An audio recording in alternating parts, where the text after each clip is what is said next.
Aleluia. Glória a Deus. E Saulo, respirando ainda ameaças e mortes contra os discípulos do Senhor, dirigiu-se ao sumo sacerdote e pediu-lhe cartas para as sinagogas de Damasco, a fim de que, se encontrasse alguns daquela seita, quer homens ou quer mulheres, os conduzissem presos a Jerusalém. E aproximando-se ele de Damasco, de onde, gente? De onde, gente? De novo, Damasco.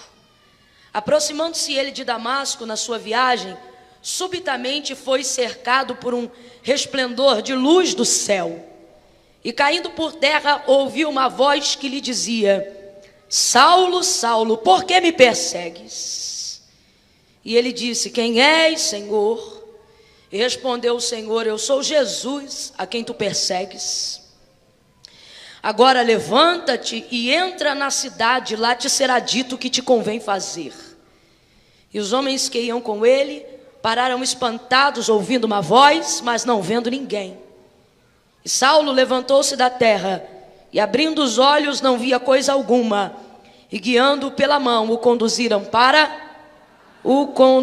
para, e esteve 3 dias sem ver, e não comeu e nem bebeu. E você diz amém. Senta dando glória a Deus por essa palavra, crente. Oh, aleluia. Aleluia. Vou falar de novo. Senta dando glória a Deus, crente. Oh, aleluia. Aleluia. Aleluia. A narrativa que nós acabamos de fazer menção, do capítulo 9 do livro de Atos. O pessoal lá atrás está me ouvindo bem também? Também? Glória a Deus. Vai falar sobre a maior de todas as experiências que ele teve a oportunidade de viver.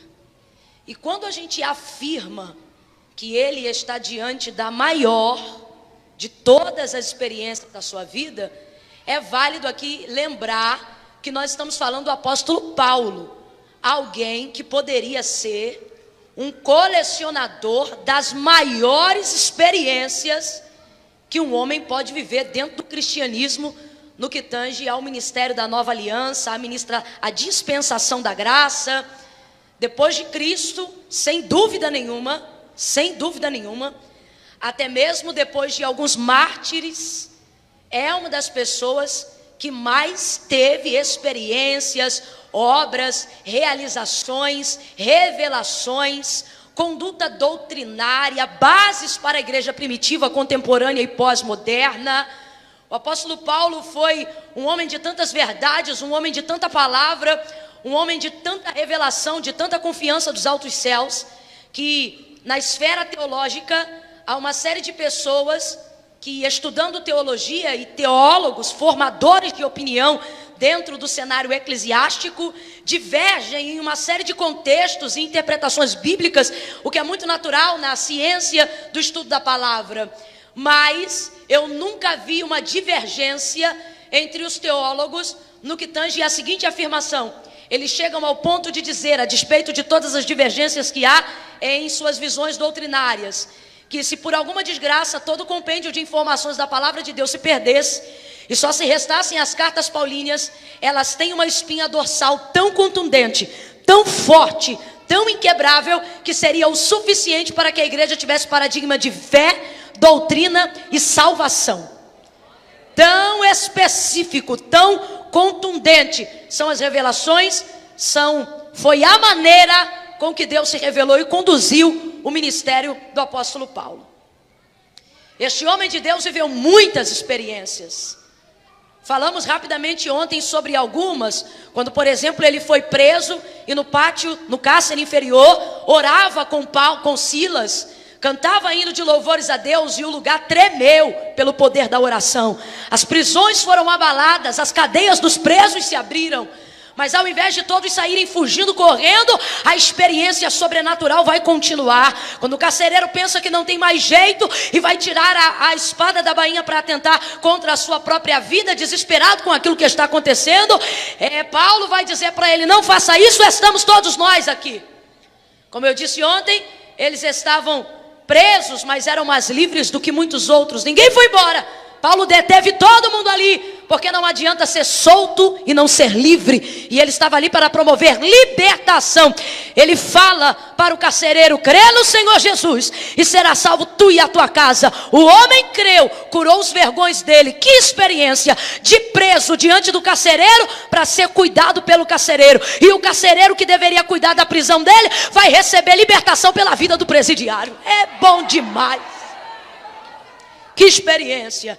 Teve também uma outra vez em que ele tomou uma surra tão grande que ficou jogado depois de tantos açoites e foi dado como morto, porque falavam o nome dele, mas ele não se mexia, tocavam nele, mas ele não reagia. Então a gente vai ver a primeira manifestação do que chamamos de círculo de oração dentro da igreja. Vão fazer uma roda, vão dar as mãos e vão começar a interceder pela vida de Paulo. E o texto diz que após aquela oração ele se levanta como se tivesse sido chamado do mundo dos mortos, por causa do poder da oração. Imagine você ser dado praticamente como morto, e depois da oração de uma igreja que você mesmo investiu, você mesmo aconselhou, você mesmo amou, agora você vai receber esse retorno através do ânimo da sua vida. O homem se levanta como se não tivesse tomado nenhuma bofetada.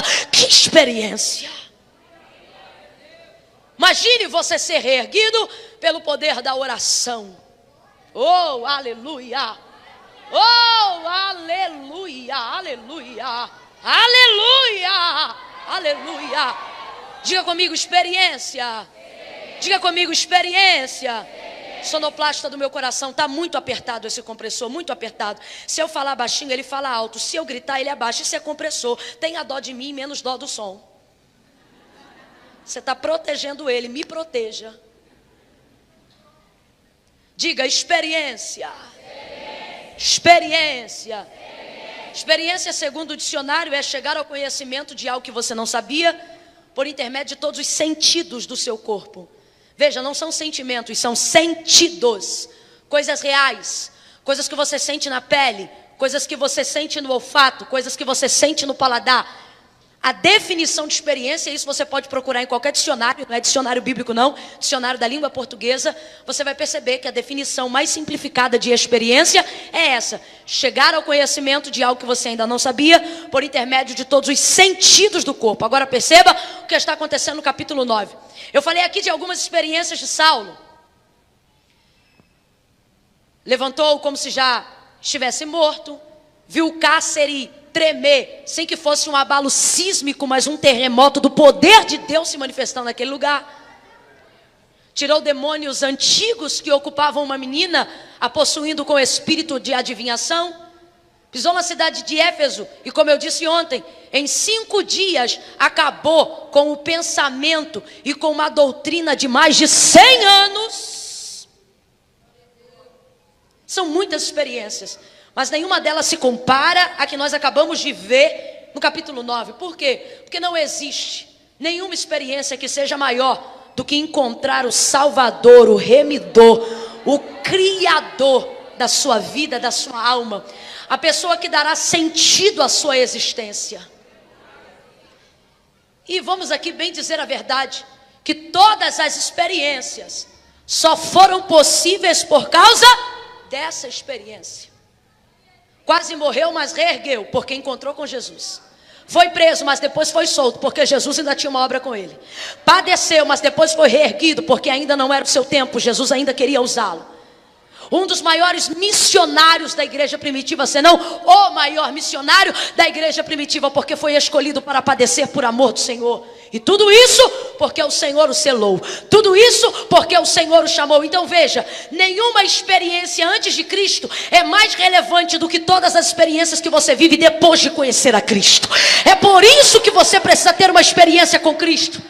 Porque as coisas vão ganhar significado, as coisas vão ganhar peso, as coisas vão fazer sentido, as coisas vão ganhar propósito. Eu disse que as coisas vão ganhar. Vem comigo, igreja, as coisas vão ganhar. Propósito. Para que uma pessoa vive? Para cumprir o seu propósito. Por que pessoas vivas se matam? Porque não tem propósito? Não, porque tem, mas não o encontraram. E por que não encontraram? Será que é tão difícil descobrir qual é o propósito? Não, também não é difícil. E eu vou falar rapidamente sobre isso aqui para você entender. A junta de quem trabalha com a psicologia já definiu mais ou menos que em 75% dos casos, é a média, as pessoas que na verdade cometem suicídio, atentado contra a sua própria vida, de fato e de verdade, na raiz do problema, não queriam morrer. Elas queriam acabar com o sofrimento. Sofrimento de quê? Nem sempre é uma dívida, nenhum problema, mas na maioria das vezes a raiz do problema está ligada a perceber que não há propósito na sua existência. Não sabe para que vieram. Estão no limbo da sua alma, lançadas no esquecimento, onde acreditam que não podem ser acolhidas. Vazias de significado, vazias de sentido. E aí por causa disso atentam contra a sua própria vida, porque acreditam que é a única maneira de acabar com aquele sofrimento. Mas 75% dos doutores, dos cientistas, das pessoas que dedicam a sua vida ao estudo da ciência, ao estudo da ciência para entender o comportamento, a mente, o psique do ser humano, afirmam que normalmente em 75% dos casos essas pessoas não querem morrer, o que elas querem é acabar com o sofrimento. Mas como não sabem como acabar com o sofrimento de uma vida que existe sem propósito, inexistente, acabam dando cabo da sua vida. E por que isto acontece? Nem sempre lhe falta dinheiro, porque senão só pobre se matava. Mas infelizmente na maioria das vezes não é lá que está acontecendo a maior parte dos casos. Não é por falta de idade para a realização dos sonhos, porque já está comprovado que as pessoas na sua juventude, mocidade, fase adulta, são as que mais estão cometendo isso. Ou seja, gente que estaria vivendo o auge das suas realizações, mas é quando estão vivendo o auge das suas frustrações, e então acabam cometendo isso. Porque na verdade a coisa está definida em não ter um propósito de vida. E por que isso acontece? Porque até nós cristãos, que sabemos quem é Deus, que procuramos andar com o Senhor, alguns que estão aqui já foram tentados pelo mesmo sentimento e foram livres da morte, porque o Senhor lhe deu um propósito, porque o Senhor lhe deu um sentido. Há outros que estão aqui nessa noite tentando encontrar o propósito, e glória a Deus que você veio, porque você vai achar esse propósito e vai entender para que você foi criado. Agora, o que é que costuma acontecer? Acontece que na maioria dos casos, e quando eu digo dos casos, não é dos que se matam, mas dos que estão vivos sem saber para que nasceram, principalmente aos cristãos, é achar que primeiro eles nasceram para depois encontrarem qual é o propósito. Então normalmente é como se, teatralizando para todo mundo entender, é como se fosse assim, como se Deus te colocasse no ventre que você nasceu, e aí Deus esperasse você nascer, para quando você chegar à idade da razão, você começar a compreender para que você nasceu. Dá uma olhada para quem está ao teu lado e diz: está errado. Está errado. Tem duas pessoas do teu lado, fala para as duas. Está errado. Sabe quem é que está pregando isso para você? Seu ego. Seu ego está querendo fazer você entender que você é o centro de tudo, que você nasceu para dar propósito às coisas, que você nasceu para fazer as coisas terem sentido a partir de você. É o seu ego que está dizendo que o mundo está girando para que você seja descoberto. Isso é ego. E o ego não pode ser extirpado, porque é característica da nossa natureza adâmica caída. E o que ele pode ser? Ele pode ser diminuído, resumido, controlado, vigiado, mas não pode ser arrancado. Ele é um dos narcóticos nocivos mais antigos do mundo. Ele é o melhor amigo da vaidade. E eles dois juntos podem fazer coisas terríveis sem usar nada do lado de fora, usando apenas a voz da sua consciência do lado de dentro. Eles podem fazer você se jogar de uma ponte. Eles podem fazer quem é muito se sentir nada. Eles podem fazer quem é nada achar que é tudo. O diabo pode trabalhar com muitas drogas nocivas, cocaína, maconha, crack, com muitos comportamentos destrutivos, pornografia, masturbação, prostituição, fornicação. Mas nenhum deles é mais nocivo do que a ferramenta mais antiga que ele usa para corromper o propósito original do homem, desde o dia em que o homem foi criado. Qual? Vaidade. A vaidade é o narcótico nocivo mais antigo do mundo. A vaidade é a droga nociva mais antiga do mundo. Mais antiga. Basta ele usar isso. E isso é tão complicado porque ele faz uso da voz da sua própria consciência, para que você seja afetado. Então você começa a pensar na lógica mais ou menos assim, mesmo sendo cristão. Deus me fez nascer, e agora que eu nasci, quando eu chegar à idade da razão, eu preciso entrar numa igreja, eu preciso ter uma experiência para saber para que propósito, ou melhor, para descobrir qual é o meu propósito. E tem gente vagueando anos na igreja, anos no ministério de louvor, anos na sua família, anos na sua casa, sem saber qual é o seu propósito de vida. Por quê? Porque você procura um propósito que te agrade. Você procura um propósito que faça sentido para você. Sabe por quê? Você está sendo guiado pelo ego. E o ego só faz o que é para ele. A carne, na carne, não opera para Deus bem voluntário nenhum. Tudo que a gente faz, disse ontem e repito hoje, a gente faz por impelimento, por graça e obra do Espírito Santo. É Ele que convence, é Ele que conduz, é Ele que está conosco todos os dias, até a consumação dos séculos, para que a gente cresça na graça e no conhecimento de quem é o Senhor. Sem o Espírito Santo, a gente só ouve a voz da própria consciência. Sem o Espírito Santo, a gente só vai se queixar das escolhas erradas. Sem o Espírito Santo, a gente não ora para decidir, a gente decide primeiro para orar depois. E normalmente ora pelas besteiras que fez, fazendo da oração apenas um remédio, quando na verdade a oração é um método preventivo para nos livrar de vários laços do diabo. Eu costumo dizer que normalmente quem não ora no início certamente se verá obrigado a orar no fim. E guiados pelo ego, vamos por aí procurar o que fará nosso nome ter sucesso, o que fará a nossa vida ter dinheiro, o que fará o nosso negócio crescer, o que fará a nossa família ser rica, porque procuramos propósitos que agradem a nossa carne, procuramos propósitos que agradem a nossa matéria, procuramos propósitos que nos façam ser curtidos, que nos façam ser amados, que nos façam ser comentados, procuramos propósitos que agradem o nosso nome, a nossa reputação, a nossa fama, procuramos propósitos que façam a nossa família nos aceitar, procuramos propósitos que façam as pessoas gostar do estereótipo que a gente está montando diante delas. E no final tem curtida, tem tudo e tem uma vida vazia. Por quê? Porque o seu propósito não é definido pelo que as pessoas acham de você. Guiado pelo ego, você se vê nadando de braçada, remando, correndo atrás do que você chama de sonhos, correndo atrás do que você chama de realizações, e no final de um dia você está esgotado e o resultado foi vazio. Você deixa de orar para cumprir seus compromissos com o homem. Você deixa de ler a Bíblia para não atrasar no horário da escola das crianças. Você deixa de ter a sua devocional porque acordou tarde e agora tem que refogar arroz para botar as coisas no fogo. Você vai deixando tudo para depois, para poder, tudo que é espiritual, tudo que é de Deus, tudo que é para a glória de Deus para depois, achando com Deus eu me entendo depois, com Deus eu resolvo depois. E realmente Ele tem poder para te perdoar, Ele sabe do seu dia, Ele não quer ocupar o tempo do arroz, Ele não quer ocupar o tempo das crianças, até porque o lugar de Deus não deve ser substituído pelo tempo que deve ser dedicado ao filho, ao marido, à cozinha, à casa, à empresa. Deus não está aqui para te disputar com a tua empresa, Deus não está aqui para te disputar com o teu ministério, Deus não está aqui para disputar com o teu horário de gabinete pastoral. Agora o que Deus está dizendo é: eu não quero o tempo que não é meu, o que eu quero é que você priorize um tempo para mim. Eu não quero o tempo que é do teu marido, eu não quero o tempo que é do teu filho, eu quero o tempo que é meu.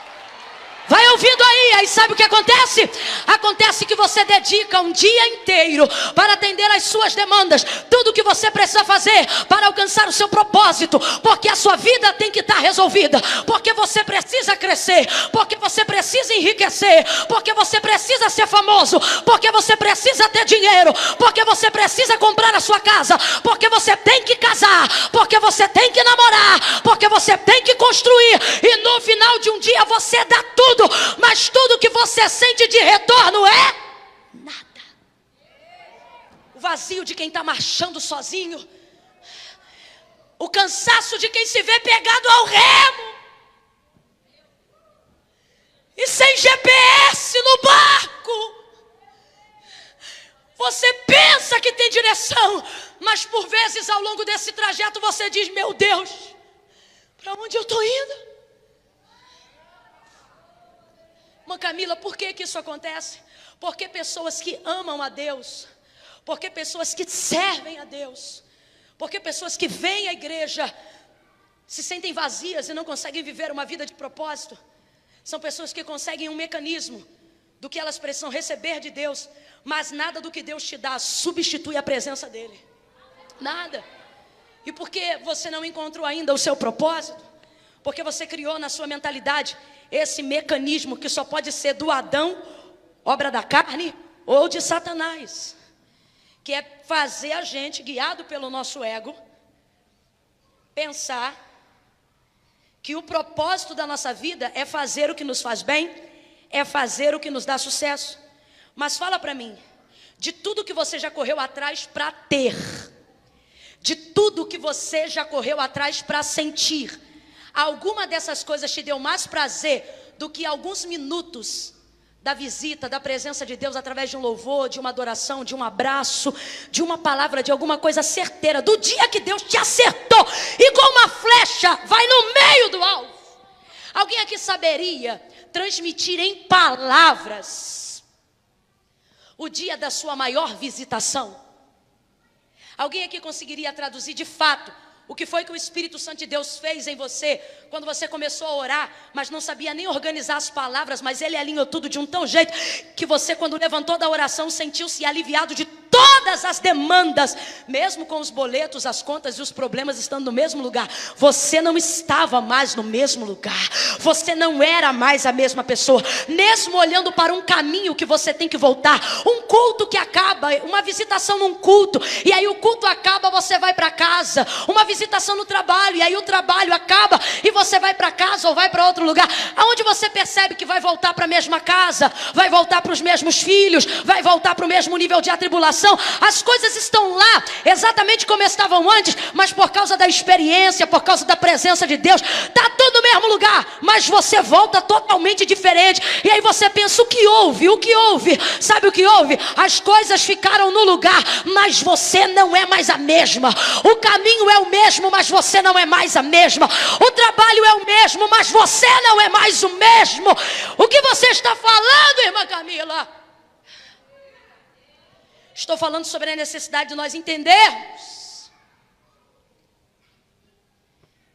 que Deus não nos criou primeiro para pensar em um propósito para nós depois. Preste atenção, porque eu vou falar de novo e esse mecanismo vai cair por terra hoje. Esse mecanismo vai cair por terra hoje. Que mecanismo? Que te leva a pensar que na idade da razão você tem que correr atrás de um propósito que faça sentido, que dê sucesso para você. Um mecanismo criado em pensar: Deus me fez e agora eu preciso que Ele me dê um propósito. Não é assim. Deus não pensou primeiro em você, porque tudo é dele. Então, me perdoe se você acha isso teocrático demais, mas o cristianismo é teocracia. Ele não pensou primeiro em você, primeiro Ele pensou nele. Você já era para estar glorificando, porque era para você começar a entender que você é manifestação do que Deus pensou, do que Deus quis. Isso aqui já fala da sua raiz. Isso aqui já define, sabe o quê? Que teu pai pode ter sido seu cuidador, Deus é seu criador. Então já era para você estar alegre, já era para você estar agradecendo, já era para você começar a entender que teu nascimento não tem sentido quando você veio no ventre da tua mãe, tem sentido quando você veio da mente de Deus, tem sentido quando Deus pensou em você. O que foi que Ele disse para Jeremias? Ele disse: Jeremias, antes. Foi no ventre? Foi no ventre? Foi no ventre? Foi antes. Antes que te formasse no ventre, ele vai dizer ao profeta: eu te conheci. Ora, como é que tu me conheceu antes de eu nascer? Porque eu não te conheci no teu nascimento, eu te conheci no meu pensamento, eu te conheci na minha imaginação, eu te conheci quando eu te idealizei. Olha para quem está do teu lado e diz: você é a ideia de Deus. Não, olhe para quem está ao seu lado e diga: você é a ideia de Deus. Você é a ideia de Deus. Deus idealizou você. Agora preste atenção. Antes de idealizar você, antes de pensar em você, primeiro ele pensou nele. Tudo é dele, nele, por ele e para ele são todas as coisas. Nele está o querer e o efetuar.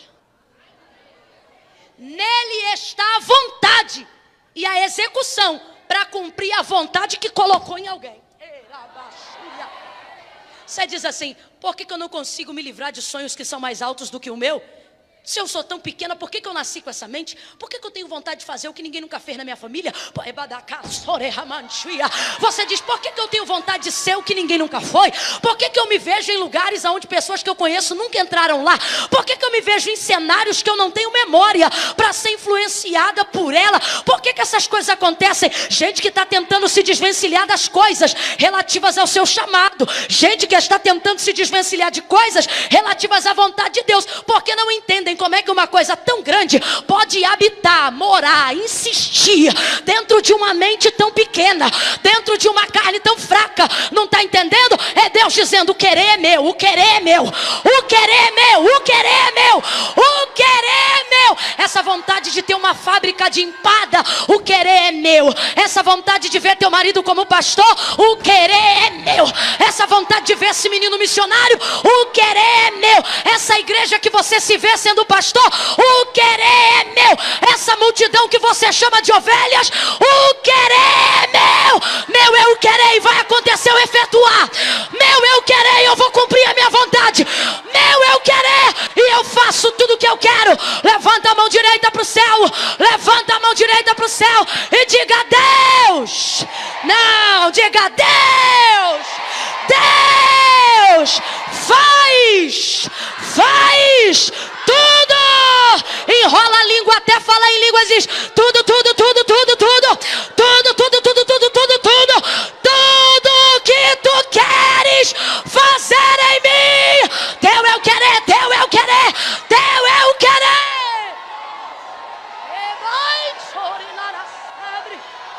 Ai, cantarabachai. Ai, calabara.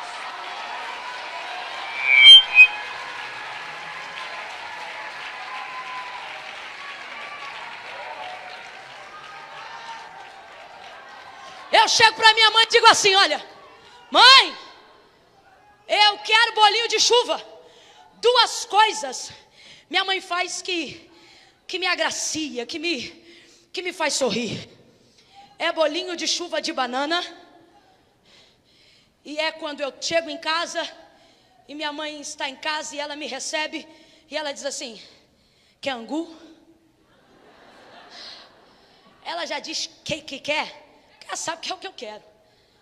Quando eu estou de dieta, a única coisa que me faz quebrar a dieta, assim, quando eu estou direitinho, é minha mãe chegar e dizer assim: fiz um anguzinho com moela na panela de pressão. Porque ela sabe que esse é o meu querer. Vamos lá. Esse é o meu? É o que eu quero, é o que eu gosto. Gosto demais dessas coisas. Aí quando eu quero, mas minha mãe não sabe o que eu quero, eu revelo para ela o meu querer. Só o querer. E eu digo assim: mãe, eu quero um bolinho de chuva. Ela diz assim: então vai comprar os ingredientes. Ela faz o bolinho de chuva, mas eu preciso providenciar os ingredientes.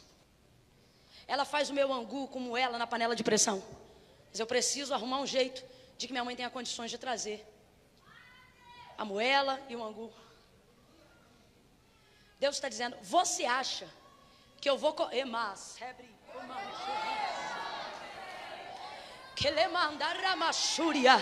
que eu vou colocar um querer em você, sem ter os ingredientes, sem ter o recurso, sem ter o que é necessário para satisfazer o meu querer. Mas Camila, o que você está dizendo? Estou dizendo que você, teu chamado, teu nome, você nasceu para dar certo. Você diz assim, mas está tudo dando errado. Irmão, então é esse que é o equívoco. Porque não tem como. Você nasceu para dar certo. Sabe por quê? E vou resumindo isso aqui. Porque Deus, como eu acabei de falar sobre o querer, quando te criou, não pensou primeiro em você. Agora que você já entendeu isso melhor, diga com mais força. Quando Deus te criou, Ele não pensou primeiro em você, Ele pensou? Isso, Ele pensou nele, porque dele é o querer. Dele é o querer, dele é o efetuar. Deus não quer sem ter condições de efetuar. E não efetua nada que Ele não quer. Quando Deus quer, você pode não ver nada, mas se Ele quer. Mano, eu tô cabeluda, porque careca eu não fico. De ver gente na vida que não tem nada. Tudo que tem é o querer.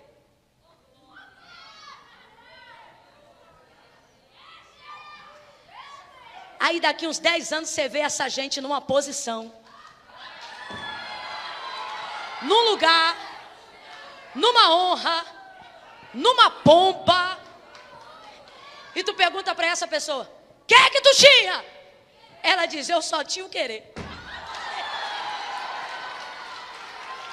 E agora, o que é que tu tem? Agora eu tenho efetuar, porque o querer é de Deus, a vontade é de Deus, o chamado é de Deus, o ministério é de Deus, minha casa é de Deus, minha família é de Deus. Quem está entendendo isso, reage, rendendo graças ao Senhor pelo querer.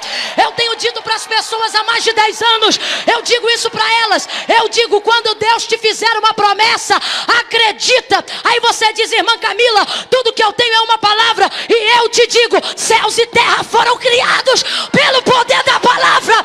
Se agarra na palavra que Deus te deu, creia no querer.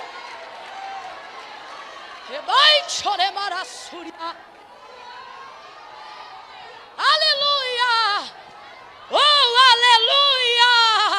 Aleluia, aleluia, aleluia! Aleluia, aleluia! Aleluia! Aleluia, aleluia! Aleluia, aleluia! Glória a Deus! Glória a Deus! Eleba cantará.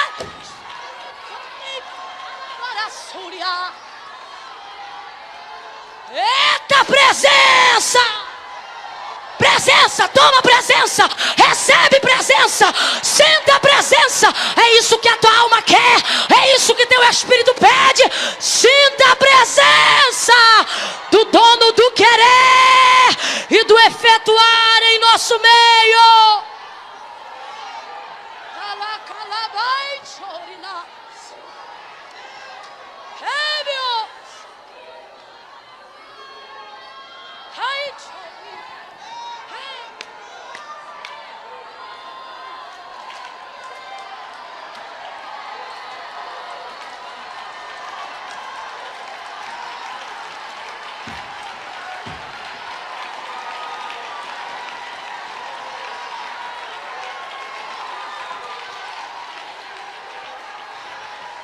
Oi, irmã, não faz isso não. Foi chamada para pregar, prega. Ou nunca ouviu dizer que quem não prega, que quem prega não profetiza, que quem profetiza não prega? Sai para lá com a sua teologia cética. O culto não é de Camila, o culto é de Deus. Deus faz o que quer. Deus faz o que quer. Se Ele quiser, a gente encerra agora. Se Ele quiser, a gente vira amanhã adorando. Ele faz o que Ele quer.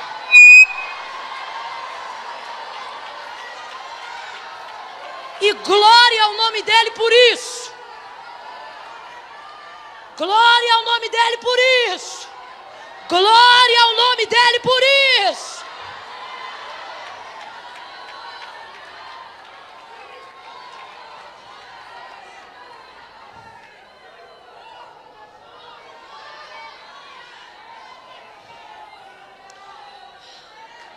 Então, Então, compreendendo isso, nós compreendemos que quando o Senhor nos fez, e esse mecanismo equivocado já está sendo quebrado, que é o quê? Achar que nós nascemos para, na idade da razão, achar o que faz bem a nós, o que nos dá nome, o que nos dá fama, o que dá sentido a nós. Essa visão pretensiosa, egoísta, egocentrista, porque não foi assim. Não foi assim. Deus, quando me fez, seu primeiro pensamento não foi em mim. Seu primeiro pensamento foi? Isso. Deus pensou nele. Pensou nele. Pensou em um propósito. Então Deus não pensou primeiro em mim. Primeiro ele pensou? Depois ele pensou no propósito. Tá bom? Seu ego já foi desbancado 2 vezes. Se eu fosse você, eu parava de se achar. Tá bom? Já foi desbancado 2 vezes. Eu preciso que você entenda essa regra, tá bom? Primeiro nele, depois num propósito. Então vamos lá. Primeiro Deus pensou? Depois ele pensou? Um propósito que glorificasse, adivinha o nome de quem? Isso. Então peraí. Tu tá mais longe agora na fila do pão. Primeiro Deus pensou? Depois Deus pensou num um propósito que glorificasse o nome? Então ele está dizendo, primeiro eu, depois o meu propósito e a glória que volta para mim. Na equação de Deus, está assim, ó. Deus, propósito, glória. Para o meu nome. Então na equação de Deus está assim, vai por mim, faz em mim, volta. Aí,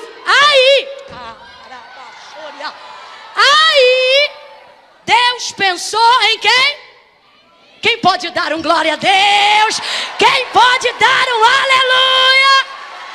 Então vamos lá. Qual é o pensamento de Deus?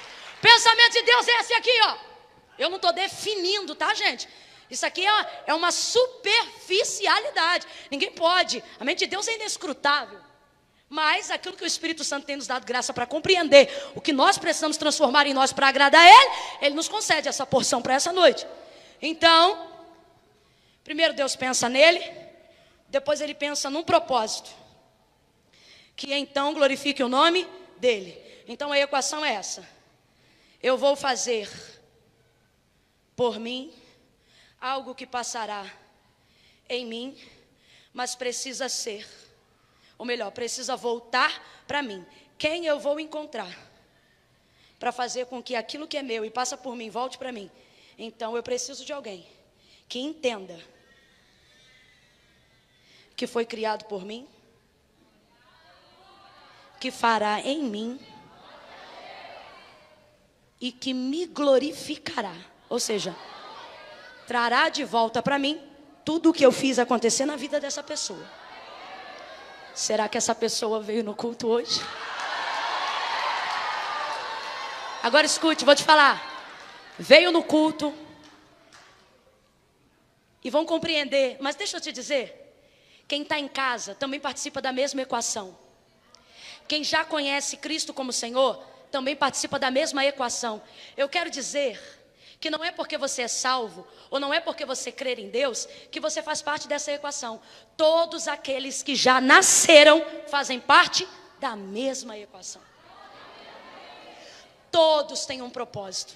Então veja, nós estamos afirmando aqui nessa noite que acerca do propósito da nossa vida, da chamada de Deus, do ministério que talvez Ele esteja entregando a alguém, do propósito de vida da existência de alguém, nós estamos afirmando aqui nesta noite que não tem como dar errado. Por quê?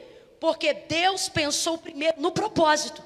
E quando ele pensou em quem iria atender esse propósito, então ele permitiu o meu nascimento no ventre da minha mãe.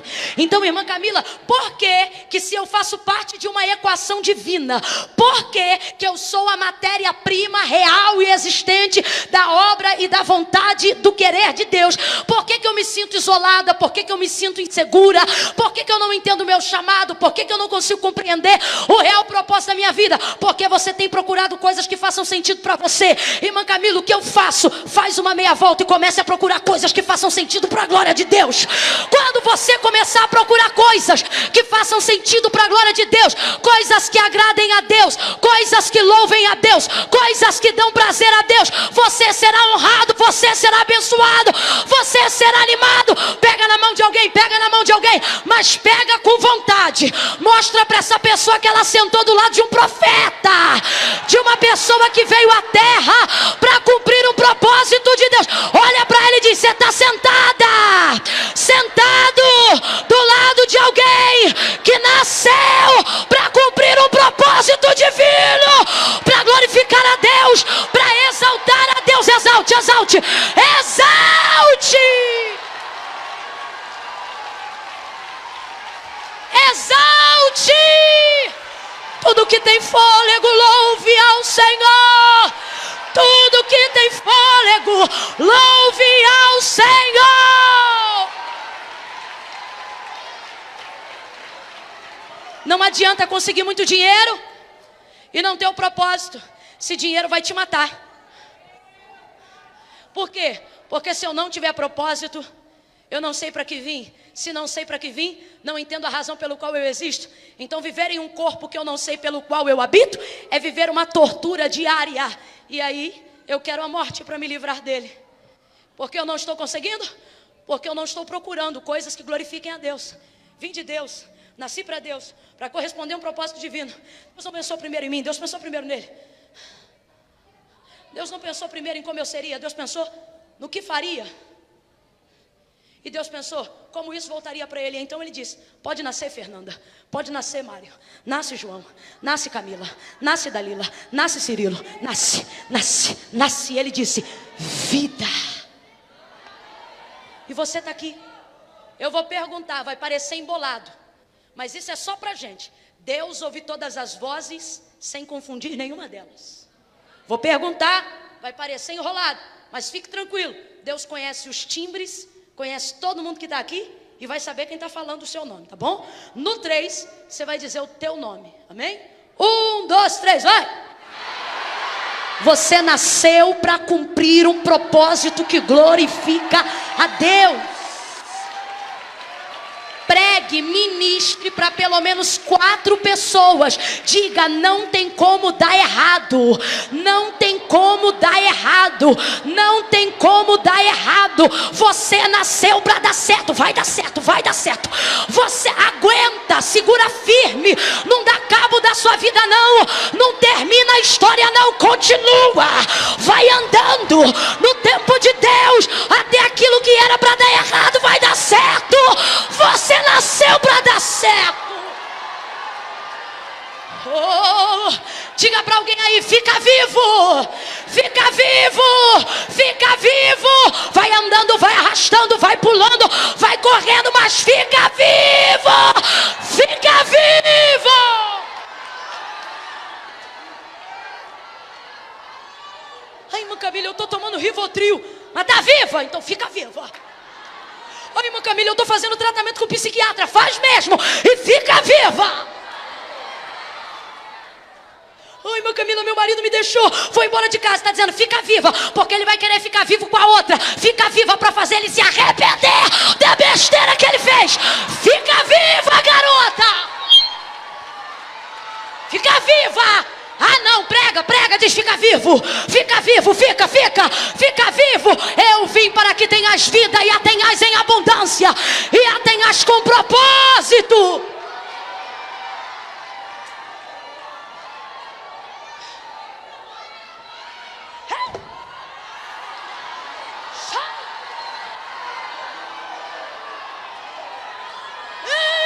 Vai virar um negócio diferente hoje aqui.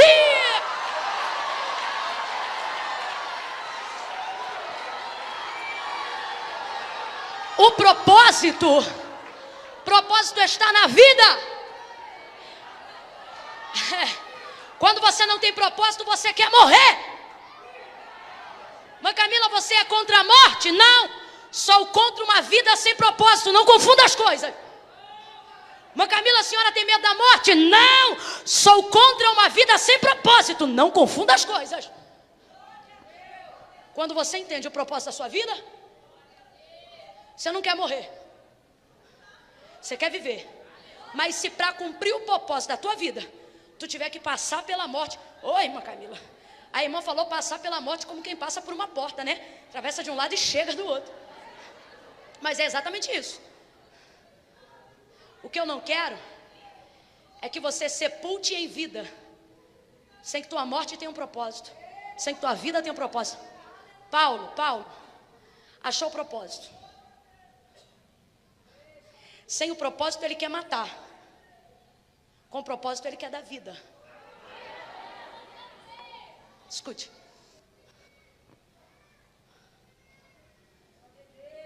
Então, compreendendo o seu propósito de vida, você perde o medo da morte. Por quê? Porque o maior medo não é morrer. O maior medo é da frustração. É você morrer sem ter feito nada. Quando alguém consegue viver a plenitude de tudo que sabe que existiu para viver, tal pessoa nunca tem medo da morte. Quem aqui já nasceu em lar evangélico, levanta a mão. Mas de família de crente mesmo que ora. Ih, irmã Camila, papai era meio desviado. Não. Quem aqui já conheceu alguém na família ou algum conhecido na igreja e falou, rapaz, fulano era crente, aquilo ali. Levanta a mão. Isso. Quem aqui já ouviu uma história parecida com essa que eu vou contar agora? É quando a pessoa já é crente, já viveu uma vida para servir a Deus. Aí tu vai no hospital visitar essa pessoa que o Senhor já está preparando para recolher. Essa pessoa já chegou numa fase da vida igual do apóstolo Paulo, quando ele dizia, para mim o viver é Cristo e o morrer é lucro. Se eu vivo com ele. E se eu morro, eu chego mais rápido no pé dele. Então ele não tem mais medo da morte, porque na verdade não é a morte que nos atormenta, é a frustração de perceber que estamos sendo raptados antes de realizar o que nascemos para fazer. Quando você não descobre o propósito, você vive todos os dias assim, perturbado, com medo. Por isso as pessoas popularizam o medo da morte. E então, voltando à história de alguém que foi muito abençoado, que fez a obra de Deus, que cumpriu o seu chamado, que cumpriu o ministério, a vocação, a carreira que lhe foi proposta. Você vai visitar uma pessoa dessa no estado terminal de vida e encontra com o apóstolo Paulo deitado na cela de uma prisão. É o tipo de pessoa que diz, combati o bom combate. Uma pessoa dessa está com medo de morrer? Ela está dizendo, hora vem, estou pronto. Combati o bom combate, encerrei a carreira e guardei a propósito. Eu conheço gente que quando chegou no estado que determinaria o tempo da sua morte, chamou os filhos tudo. E todo mundo orando, Senhor, deixa vivo, dá mais um tempo, cura. E o camarada já assim com Deus, ó. Aí ele diz, chama fulano. Quem já ouviu essas histórias? Chama fulano, aí vem, ele abençoa fulano. Agora vai lá e chama Beltrano, liga para ciclano, manda vir aqui. E faz assim, abençoa todo mundo. No último ele abençoa. Aí daqui a pouco dá um suspiro igual um passarinho. Você diz, meu Deus, estava orando aqui agora. E foi. E tal pessoa vai. Compreendendo que cumpriu o seu, não é a morte que te atormenta, é a frustração de não viver o que você foi chamado para fazer. Não queira ter muito dinheiro para descobrir que não é o dinheiro que dá propósito a uma vida. Não queira ter muitos carros para ter muitas rodas e continuar andando sem destino. Não queira ter muitas mulheres para achar que o prazer da vida é o conhecer das mulheres. Não queira ter muitos homens para achar que o prazer da vida está numa carnalidade cujo se goza de prazer não mais do que 10 minutos de cama. Não queira passar a vida ostentando aquilo que é carnal, para entender que isso é passageiro, não dura nem um momento, porque a vida do homem é como uma erva que hoje nasce e à tarde já não é mais. Agora o espírito foi criado para a eternidade. Aquilo que Deus colocou dentro de você e a sua alma almeja por viver um propósito divino na terra. Vou resumir a obra de Atos, porque eu não ia pregar nada disso.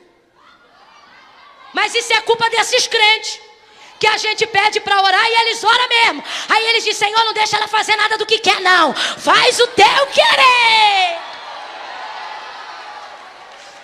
Mas vamos resumir aqui em Damasco. Vamos resumir em Damasco, que ainda dá para Paulo ser o epicentro. Vamos lá. Antes do propósito, Paulo queria chegar aonde? Damasco. Antes da experiência com Cristo, Paulo queria entrar aonde? Antes de conhecer a Jesus, pediu cartas para ir para... Nós vamos ver Damasco refletido no texto pelo menos 3 vezes, manifestando a vontade de Paulo de chegar em Damasco. Então vamos lá, ele quer ir para... Pediu cartas para... Porque quer entrar em... O querer de Paulo é ir para Damasco. Ele quer isso antes da experiência. Ele faz aquilo que é errado, que é perseguir os cristãos, torturar, prender. Alguém que consentiu na morte de Estevão por apedrejamento, num julgamento que na verdade ele não foi julgado. Porque aqueles que deveriam julgá-lo com uma sentença justa, por serem os principais da sinagoga, estavam possessos, e eu vos afirmo, possessos de demônio, porque o texto diz que quando consultado para fazer a sua defesa, começou a falar da obra de Abraão, começou a falar da obra de Cristo desde os dias de Abraão, e ao ouvirem ele pregar o Pentateuco como um excelente pregador, ao ouvirem ele ministrar o Evangelho da Graça como um exímio homem cheio do Espírito Santo, o texto diz que não aguentaram, e enquanto Estevão falava e eles deveriam ouvir para dar um julgamento justo para o homem, botam as mãos nos ouvidos e começam a gritar rangendo os dentes. Possessão. Não aguentaram o que estavam ouvindo, porque a palavra da verdade estava sendo manifestada no julgamento, e a palavra da verdade é a palavra da justiça. Deus não opera contra Deus, mas a obra das trevas tenta operar contra isto. Então, apedrejamento. As vestes de Estevão foram colocadas nos pés de quem? Ou melhor, as vestes dos que apedrejavam foram colocadas aos pés de quem? Que era Saulo, mas a gente sabe que é o apóstolo Paulo, porque na verdade Paulo é a variação do seu nome no romano, Saulo é a variação do seu nome no hebraico, e na verdade ele era muito mais conhecido por Saulo, mas a gente chama muito mais ele de Paulo. Por que mencionando o episódio de Estevão não chamam, foi colocado aos pés de um jovem chamado Paulo? A gente fala apóstolo Paulo, a gente prega Paulo, a gente fala de Paulo o tempo todo, mas na verdade o seu nome mais conhecido era o seu nome de cidadania romana, que não era Paulo, era Saulo. Oh, perdão, era Paulo, não era Saulo. Paulo. Então os romanos, que deveriam chamá-lo de Paulo, chamavam de Saulo. E nós que devíamos puxar para o lado dos hebreus, injustiça divina, injustiça de Jesus, por amor a Abraão, o chamamos de Paulo. Então, para não ficar confusão, vou repetir. Os romanos que deveriam chamar de Paulo, chamavam de seu nome no hebraico. Os judeus que deveriam chamá-lo de Saulo, que é a variação do hebraico Shaul, que é Saul, não chamavam de Paulo. Então, falando a grosso modo, os crentes chamam de Paulo e os ímpios chamam de Saulo. Então, peraí. Abre aspas, tá? Os ímpios chamam pelo nome que ele tem de crente. E os crentes chamam ele pelo nome que ele tem de ímpio. Isso aqui é a grosso modo, tá, gente? É grosso modo, pelo amor de Deus. Não vai aí dizer que eu estou dizendo que o romano é ímpio, não. É dentro de um contexto espiritual. De maneira nenhuma. Estou doido, inclusive, para ir em Roma. Se Deus tocar em alguém aí. Então, veja bem. Este homem era um homem que fazia o que ele acreditava ser certo. Por que chamavam ele de Saulo, falando da sua cidadania hebraica? E por que chamamos ele até hoje de Paulo, fazendo citação da sua cidadania romana? Porque, na verdade, quando encontramos o nosso propósito, porque, na verdade, quando vivemos uma experiência com Cristo, aquilo que nos enfraquecia é o que glorifica a Deus. Então, não precisamos ter medo daquilo que nós passamos até chegar ao lugar que Deus quer nos colocar. Vez ou outra, alguém vai te olhar e vai fazer com você o que fizeram com o cego de nascença de João 9. Vão tentar relembrar o que você fazia, dizer de onde você veio. Oh, não é esse que era o esmoleiro. Oh, não é esse que era o cego. E a gente quer se esconder e trocar de calçada. E o cego abre a boca e diz, sou eu mesmo. Sabe o que ele está dizendo? A pessoa é a mesma, mas não pratica as mesmas coisas. Ele está dizendo, ó, você não está confundido não, sou eu mesmo. Não é ela que bebia, não é aquela dali que pegou a mulher. Não precisa se esconder não. Sou eu mesmo, mas não faço mais as mesmas coisas. Sou lavada, remida, curada, salva no sangue do Cordeiro. Se é para aplaudir, aplaude sem preguiça, com vontade, todo mundo junto.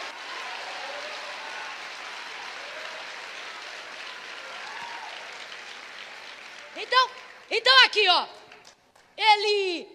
ele pediu cartas ao sumo sacerdote, porque ele não tinha jurisdição para poder pisar em Damasco, precisava de autorização.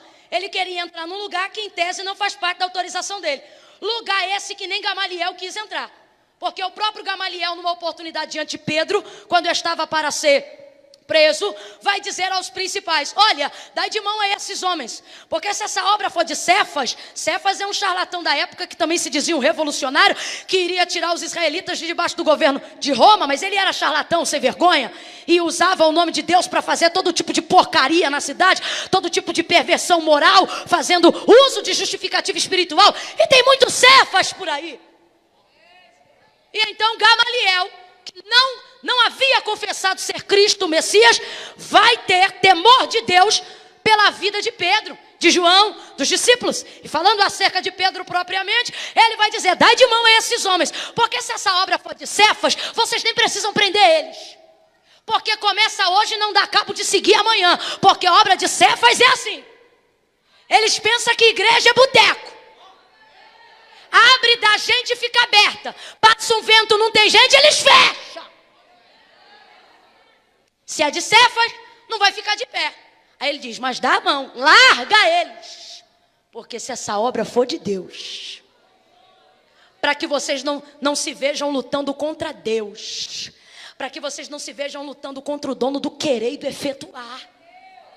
Gamaliel, instrutor diretivo de Paulo, não quis entrar nessa questão, mas Paulo vai entrar nessa questão, vai chegar ao ponto de pedir cartas para pisar num território que ele não tem jurisdição. Por quê? Porque ele está focado em querer acabar com os cristãos, mas ele não os considera cristãos, ele acha que esses são outros charlatões, assim como Cefas e tantos outros também são. Então, veja, na verdade, Paulo não está fazendo aquilo que é errado porque é mal. Por favor, redobre a sua atenção, eu já estou terminando.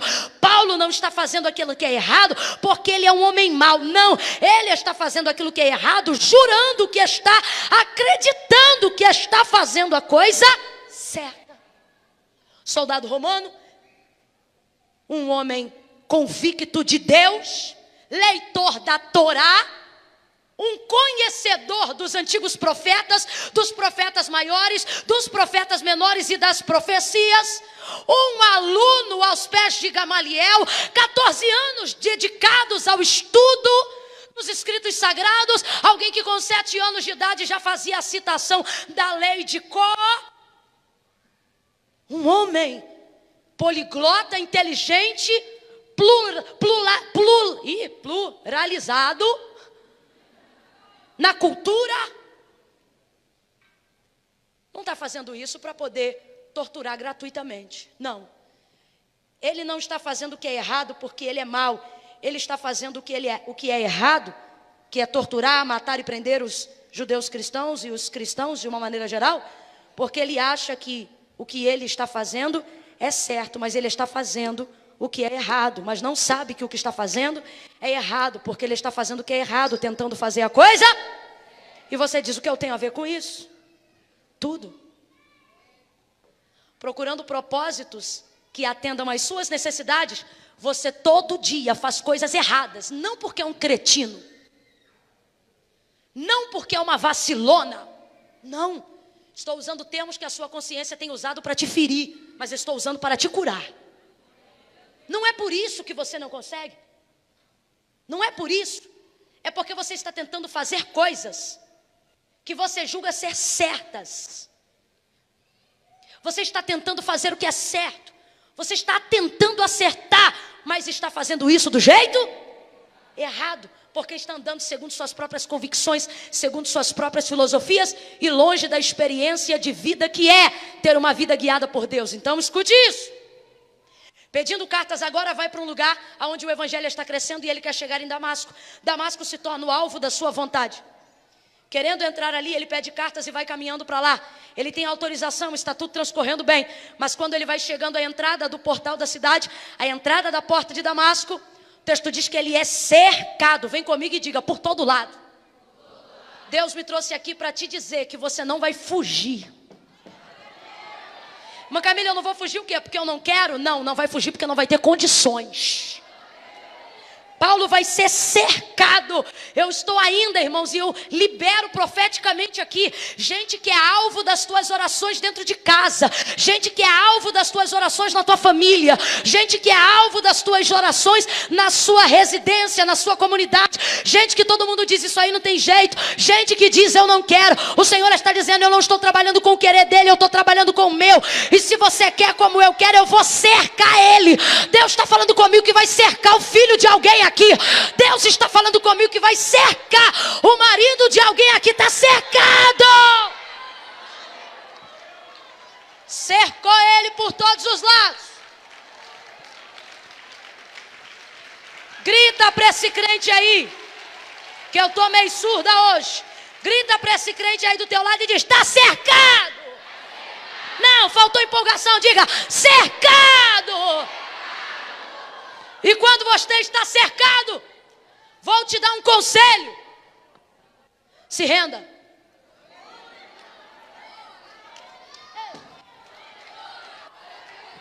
Se renda. Ei, minha irmã, se renda. Homem, se renda. Se te sobra um pingo de juízo, renda-se. Vamos aqui ir para a imagem dos filmes. Filme de ação. Sequestrador dentro da casa. Bomba, metralhadora. Mas ele não quer morrer.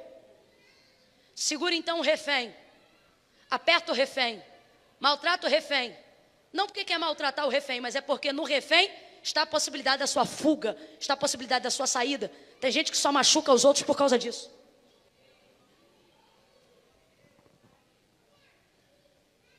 E aí, de repente, alguém ligou para a polícia. Helicóptero, farol, sirene, SWAT, atiradores de elite, infravermelho para tudo que é lado. O camarada está dentro de casa, sozinho. Tem um monte de reféns, tem um monte de armas, mas ele está... Primeira coisa, primeira palavra de quem está comandando a operação. Você está cercado. Renda-se. Renda-se. Se o camarada tem juízo, ele se rende, porque ele prefere ser preso do que ser morto. Aí eu entendo Paulo dizendo, sou escravo. E ele diz, por que quero? Escravo da graça. Sabe o que ele está dizendo? Eu me rendi, virei preso e nunca fui tão livre. Escute, escute. Paulo agora vai ser cercado. Jesus foi ao seu encontro por intermédio de luz. Luz é tipologia bíblica de palavra. Lâmpada para os meus pés e luz para o meu caminho é a tua? Palavra, palavra. A associação da palavra está em luz. A primeira manifestação da palavra foi associativa à luz. Antes de Deus criar tudo, primeiro ele manifestou a luz. Quando ele diz que a palavra dele está em nós, Jesus vai dizer, vós sois a luz desse mundo. Ele vai dizer acerca de si mesmo em João 9, eu sou a luz desse mundo. Luz, luz, luz. Palavra está associada à luz. Mas não só biblicamente, isso é tão forte divinamente, que está intrínseco em todo ser humano, que é o quê? A consciência de que qualquer revelação, qualquer conhecimento, até no campo da caricatura, no campo do desenho, quando alguém tem uma ideia, quando alguém está iluminado, quando alguém tem uma revelação, alguém coloca uma lâmpadazinha na cabeça da pessoa, não é assim? Quando a mulher vai conceber, populariza-se o termo em dizer, fulana deu a? Isso, revelou, mostrou, apareceu, aconteceu. João vai sintetizar a obra de Jesus no capítulo 1 do Evangelho, e ele não vai falar de pai, não vai falar de mãe, ele vai definir da seguinte maneira: no princípio era o verbo, palavra, vamos lá, no princípio era o verbo é? Vamos embora, gente, não dá preguicinha agora não. Ai, irmã Camila, eu estou desde 2h da tarde aqui. Se está aqui, já está cansado, mostra que o bagaço também dá caldo. Vamos embora até o final. Respira fundo, se direita nessa cadeira, murcha a barriga, estufa o peito e vamos embora.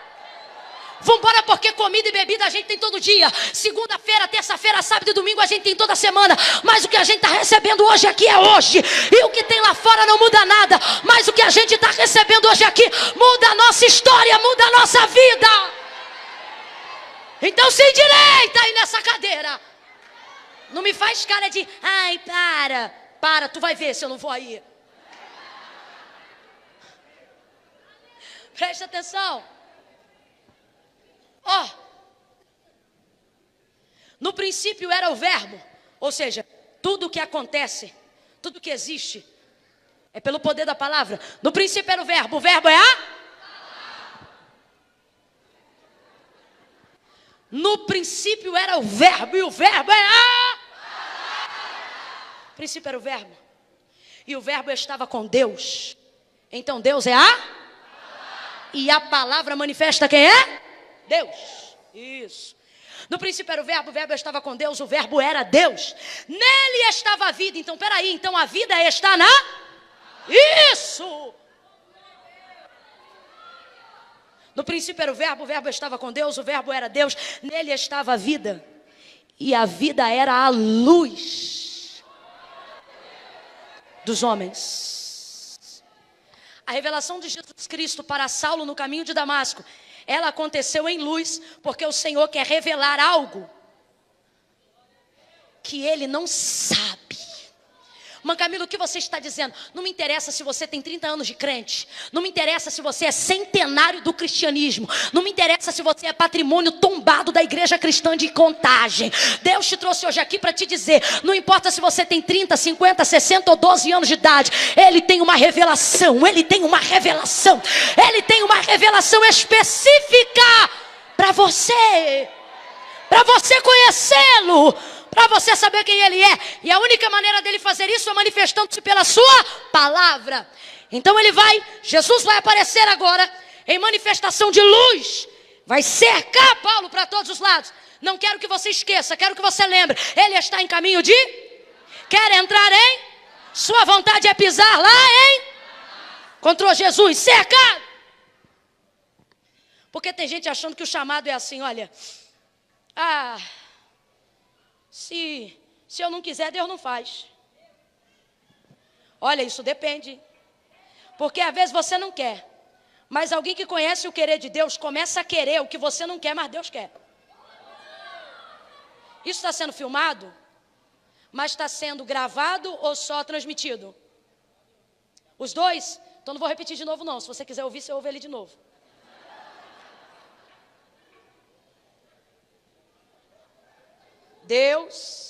Deus vai mostrar para nós que a vontade dele é que ia se fazer na vida dele, de Saulo. Por quê? Porque ele podia não querer, ele podia nem conhecer, porque ele não conhecia. Mas a igreja que orava, a igreja fervorosa, a igreja apostólica que está botando para quebrar na sociedade, na comunidade, em Atos dos Apóstolos capítulo 2, depois do verso 40, depois da descida do Espírito Santo, é uma igreja inflamada, meu irmão. É uma igreja, como eu ministrei ontem aqui, uma igreja perigosa. Ontem 3 irmãs foram me orar, e eu recebi a presença delas na minha vida como se o Senhor me visitasse por intermédio de 3 anjos. Eu deitei ontem, dormi, e não tenho 80% do que eu estava sentindo ontem. Oh, aleluia. Por causa do poder de Deus, da unção de Deus na vida das meninas. E aí eu voltei para o apartamento maravilhada. E aí quando elas estavam se despedindo, eu falei, olha, não fica pensando em momento nenhum que vocês são loucas não. Porque elas mandaram um bilhetinho para mim, foram me orar depois que o culto acabou lá dentro da sala. E aí eu chamei as meninas, elas vieram. E aí tem coisa que a gente faz porque Deus manda, mas a gente termina de fazer e pensa, sou maluco. Né? E como eu às vezes tenho isso, senti vontade de falar para elas, mas elas estavam mais ligadas do que eu. E aí eu disse assim, ó, se em algum momento vocês pensarem que estão maluca, vocês não estão maluca não, vocês são profeta. Aí a última que estava saindo virou as costas para mim e disse assim, nós somos perigosas. Por causa da mensagem de ontem. Né? Então, essa igreja, já falei, não é uma igreja que transmite perigo para a sociedade, para a família, para a moral, para a alegria, para a felicidade da nação, para a justiça de Deus. Não! É um perigo para a corrupção, para a sujeira, para a maldade, para a morte, para a porfia, para as obras da carne. Nessa perspectiva, eu quero que você venha comigo. A igreja primitiva, vem comigo. A igreja que andou com Jesus, a igreja que está tendo as suas bases doutrinárias e teológicas fincadas em homens que não ouviram falar, homens que andaram com Cristo. Homens que ouviram palavras do tipo, se vocês amam os que vos amam, que diferença vocês têm deles? Homens que ouviram, ei, eu quero que vocês orem pelos que vos odeiam.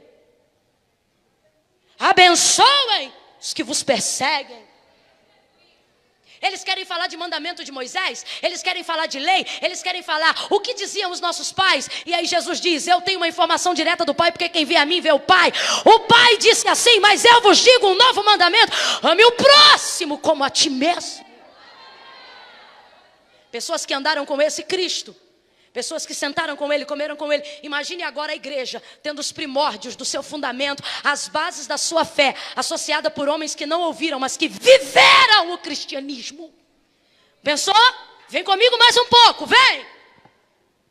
Você consegue imaginar essa igreja reunindo no cenáculo para orar, reunindo na casa, nos lares para orar, e fazendo orações do tipo assim: Deus, mata Paulo.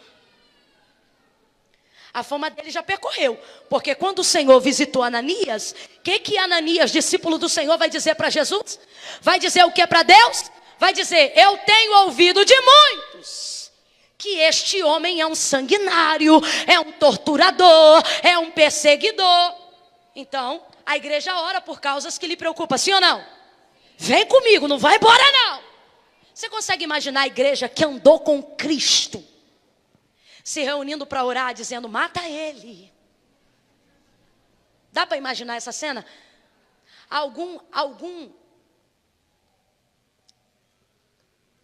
Estou segurando a língua para não falar bobagem. Não, bobagem não pode falar não. Alguém aqui consegue imaginar uma igreja reunindo para poder dizer isso? Mata ele porque ele não gosta da gente. Você consegue se imaginar os discípulos do apóstolo Pedro? Gente que é curado por causa da sombra de um homem que tem a virtude de Deus. Se reunir para orar e para dizer, Deus, eu sou teu servo. E se eu sou teu servo, tu é comigo e não é com ele. Vai lá, Senhor. Eu não aguento. E tem uns que são muito poderosos. Uma vez eu ouvi uma coisa, nunca mais eu esqueci. Uma vez eu ouvi uma pessoa que disse assim, olha, tem gente que acha que é Deus, mas tem outros que são piores, são os que têm certeza que são ele. É gente que quer dar ordem para anjo. Vai lá. Ih, já ouvi muito. Vai lá e dá de espada nele. Então quer dizer que o anjo agora, você que manda nele. Então vamos lá, gente. A igreja primitiva, você consegue imaginar ela fazendo esse tipo de oração? Quem aqui poderia me sugerir o tipo de oração de uma igreja que andou com Cristo, que deve amar o próximo, que vai ganhar o mundo, uma igreja que está inflamada para poder ganhar Samaria, Judeia, até os confins da terra, uma igreja resgatada que não quer subir sem resgatar o próximo, uma igreja que conhece o propósito divino, uma igreja que conhece o propósito do reino, uma igreja que pertence ao reino, uma igreja, uns apóstolos que estão prontos para julgarem as tribos, alguém preparado para o juízo, alguém que quer povoar o céu. Qual é a oração que essa igreja faz? Eu não consigo imaginar essa igreja dizendo mata, mas consigo ouvir as vozes deles intercedendo pelo perseguidor, deles intercedendo pelo torturador e dizendo: Deus, tu fez uma obra em nós. Eu consigo imaginar Pedro, eu consigo imaginar João, lembrando da onde era e lembrando-se da obra que Deus fez na sua vida. Se ele fez na minha, pode fazer na dele. Se me tirou do álcool, pode tirar ele. Se me tirou do que era errado, pode fazer assim com ele. Não é assim que nós oramos, não é assim que nós vemos. Então a igreja que eu imagino orando por Saulo é uma igreja que não desmata, mas é uma igreja que eu consigo ouvir dizendo: salva.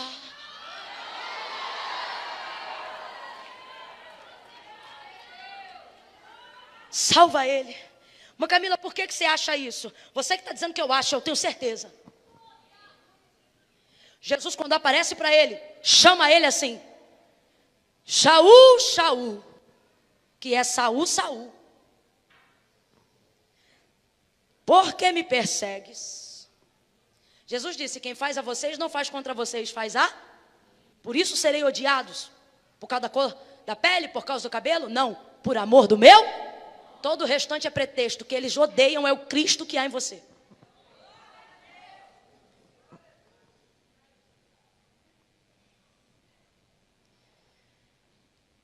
Ele diz: Shaul, Shaul. Você sabe que todo o evangelho está no grego. Se você tivesse condições de interpretar o grego e fosse ler todo o evangelho no grego, você iria ler tudo em grego. Mas quando chegasse no versículo em que Jesus está se dirigindo a Saulo, dizendo Shaul, Shaul, estaria escrito em hebraico, porque este nome é hebraico. Então, traduzindo o hebraico do que está escrito para português, Jesus está dizendo assim: Saul, Saul, por que me persegues? E o que significa Saul? Saul significa pedido foste a Deus. Ou foste pedido a Deus. Quem aqui lembra que eu nasci para cumprir o propósito de Deus? Quem aqui lembra que você tem vida para cumprir o propósito de Deus? A igreja não está orando dizendo mata. A igreja está orando dizendo faz tua vontade. A igreja está orando dizendo cumpre teu propósito. A igreja está dizendo salva.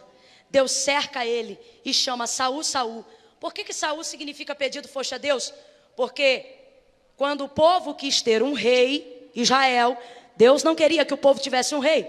Mas já que eles insistiram com Samuel e pediram a Deus um rei, Deus vai atender a oração do povo. Já que eles querem um rei, não era o que eu queria, mas já que eles querem um rei, vou dar um rei. Só que já que eles querem, eu vou escolher o rei. Então, ter um rei não foi vontade de Deus, mas ser Saul foi escolha de Deus. Deus faz essas coisas, isso é privilégio. Se depois Saul descambou porque não prestava, Deus não tem nada a ver com isso. Ele teve as maiores oportunidades que alguém deveria ter para cumprir a sua vocação. Só que Deus não interfere no livre-arbítrio. Então presta atenção. Saul ganhou este significado porque o povo pedia: dá-nos um rei. Dá-nos um rei como tem as outras nações. Então o nome de Saul tem um significado condizente ao que ele viveu. Pedido foste a Deus. Ou está pedido. Está pedido. Você diz: ai, irmã Camila, aquele lá é impossível. E se eu te disser que está pedido?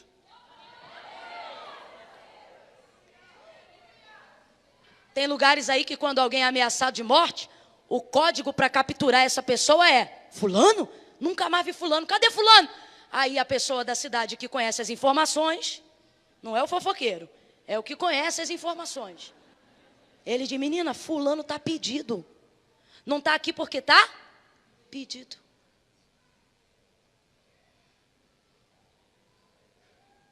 É uma mãe que tem um filho numa boca de fumo. Ele está cheirando cocaína. E ela está com a boca no pó, dizendo: Deus, eu te peço pelo meu filho. O camarada está fazendo tudo que não presta, a ponto de tomar um tiro na testa. Mas a bala fica agarrada no gatilho. E o diabo tem tudo o que precisa para matar ele. Mas não consegue matar até hoje. Por quê? Porque tem uma mãe que não para de pedir. Quando chega a qualquer hora dessa, Deus cerca esse camarada e ele pode dizer: não quero. E aí ele diz: já era, está pedido. Estou aqui para atender o clamor de alguém. Estou aqui para responder a oração da igreja. O que ele faz? Ouviu a voz de Jesus e se rende. Aí alguém diz assim: ele caiu, ele foi derrubado. Ninguém jogou ele no chão não, gente. Só que é uma experiência. Diante do que ele sentiu, ele não resistiu e foi para o chão. Ai, irmã Camila, Deus jogou ele com a cara na poeira. Deus não fez isso, gente.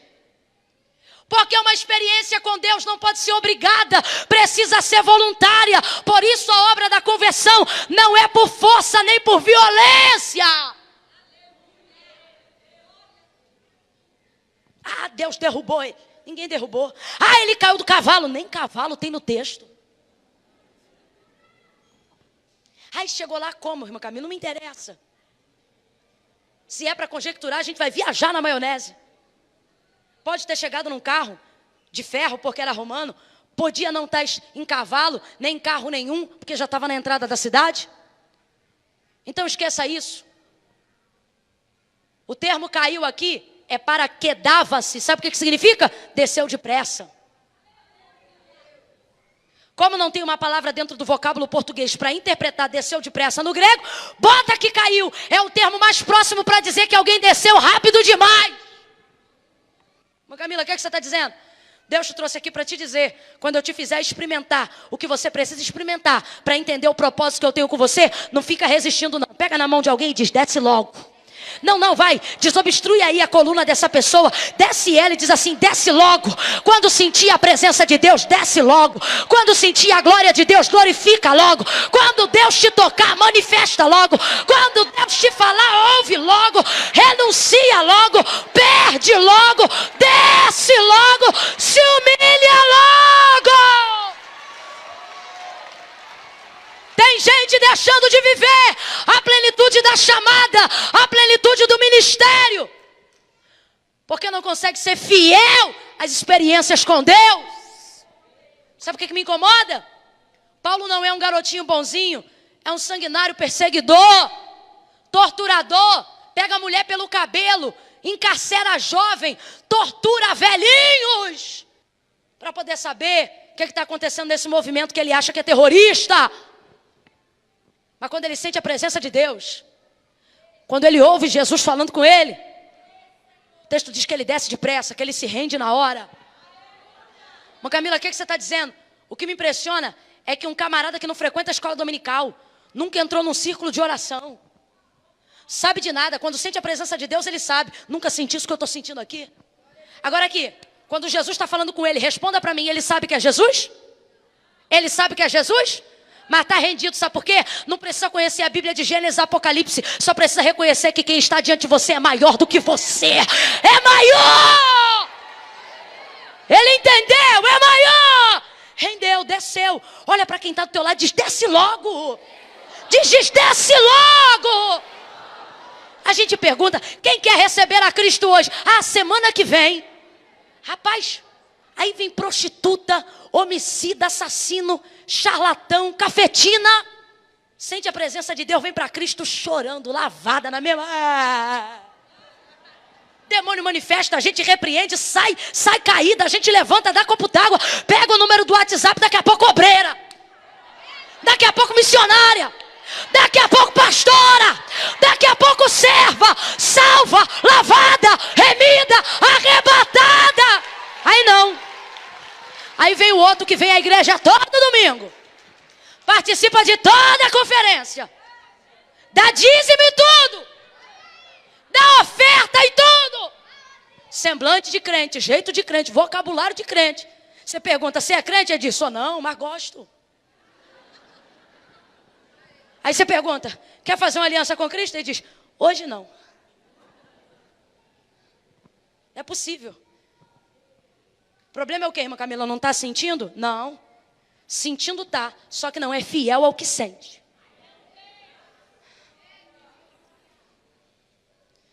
Ele entendeu o que estava acontecendo com ele e desceu. Agora, aos crentes em Jesus, escuta aí que eu vou fechando aqui. Aos crentes em Jesus. Aos crentes em Jesus. Ai, Senhor, eu não sei qual é o meu chamado. A irmã Camila está pregando de propósito. Deus, o que eu faço? É para eu cantar? É para eu pregar? Deus, eu te amo. Me fala o que o Senhor quer que eu faça, que eu vou fazer. Irmã Camila, ore por mim. Ore por mim, porque o que Deus me mandar fazer, eu vou fazer. É isso mesmo? Então, ok. Sabe qual é o problema? Deus quer falar. Deus não tem prazer que você tenha dúvida de como servir. Mas sabe por que Ele não responde? Porque você pergunta de cima. Quando Paulo sentiu que estava cercado, antes de fazer as perguntas, que a pergunta foi: quem és, Senhor? Eu estou diante de quem? Me rendi diante de quem? Primeiro ele desceu. Depois ele perguntou. E aí depois que ele perguntou, Jesus respondeu. Porque Jesus tem prazer. Jesus não gosta de dúvida. Aquele que duvida é como as ondas do mar. Vão, mas não rompem. Tem ministérios aqui assim: vá, volta. Sobe, oscila. Pensa que vai, cai. Sabe por quê? Porque você pergunta de cima. Está se achando super crente. Ah, porque se Deus me falar, eu vou fazer a vontade dele. Porque eu estou aqui para fazer o que ele... então desce. Não, mas não desce. Você quer saber se é para cantar ou para pregar. Que é para saber se o que ele vai te dar vale a pena você deixar o que está carregando até aqui. Agora, se você descesse e dissesse: Deus, eu não sei para o que é. Se é para pregar, se é para orar, se é para interceder, se é para limpar banco de igreja, se é para ser cantineiro. Eu estou descendo para dizer para o Senhor que seja o que for, eu estou aqui. Desce primeiro e pergunta depois. Ai, irmã Camila, mas eu conheci alguém que teve um sonho. E Deus falou com essa pessoa: eu te chamei para ser isso e aquilo. Poxa, que lindo. Porque quando alguém pergunta assim para mim: Camila, como é que foi o seu chamado? O culto acabava e eu ficava babando no altar, babando. Eu me lembro de dias que minha mãe me trazia a toalhinha, porque eu estava fazendo sujeira e ela é presidente do corpo diaconal da igreja. E eu babava e batia no púlpito e esperava todo mundo sair. Se você acha que eu grito, você não tem noção do que eu fazia naquele tempo sozinha. Era eu que limpava a igreja muitas vezes. Então eu tinha algumas regalias. Quem serve tem algumas regalias. E entre um banheiro e outro, uma sacola de lixo da privada e outra... Entre uma cantina e outra, ali no altar de Deus eu babava, chorava e brigava. As minhas orações eram em juízo. Coisa de maluco. E Deus foi começando a revelar todo o seu querer e cumprindo a sua vontade. Então quando alguém me pergunta: ai, irmã Camila, como é que Deus te chamou? Eu falo: olha, eu te juro que eu não sei, porque eu me oferecia tanto. Tanto. Que eu não sei se foi Ele que me chamou ou se fui eu que insisti. Desce. Desceu, Deus respondeu. Jesus respondeu. Eu sou Jesus a quem tu persegue. Mas Camila, o que você está dizendo? Estou falando de renúncia. Sentiu, desce. Mas uma geração que não quer perder nada também não está pronta para ganhar nada. Quer vir, mas não quer parar de fazer sexo antes do... Não aplaude não, que eu vou falar muito sério agora. Não aplaude não. Começa a clamar misericórdia. Sente a presença de Deus, se arrepia com Deus. Foi chamada por Deus. Mas não consegue ficar sem fazer sexo sábado com o namorado. Vem para a casa de Deus, se tortura diante de Deus. Sacrifica ofertas diante de Deus. Sabe que foi chamado por Deus. Mas não consegue largar as práticas pecaminosas. Não quer largar o suborno. Não quer largar o sistema corrupto da tua empresa. Ai, mãe, eu não posso. Aí quando a gente pergunta se quer aceitar Cristo, diz: não, primeiro eu vou resolver minha vida. Está pensando que tem vida sem Cristo? Jesus disse: sem mim, nada podeis fazer. Mas Camila, o que eu faço? Você vem com tudo que está. E quando for embora, tudo fica aqui no altar. É Ele que faz essa obra. O que você não está entendendo é que você não pode resistir. Chegou a noite de você descer. E vou te dar uma palavra de esperança para você não achar que é só coro.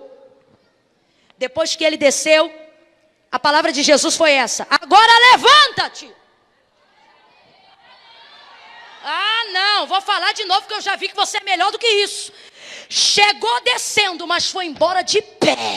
Chegou por baixo, mas foi embora por cima. Chegou como torturador, mas vai sair para ser missionário. Agora levanta-te, levanta-te, porque você entra na minha presença caído, mas sai de pé. Você entra falido, mas sai bem sucedido. Você entra humilhado, mas sai honrado. Você entra alcoolizado, mas sai liberto. Você entra indignado, mas sai cheio da paz que excede todo entendimento. Levanta e entra. Ué, entra. Dá um glória aí para eu fazer uma coisa feia aqui.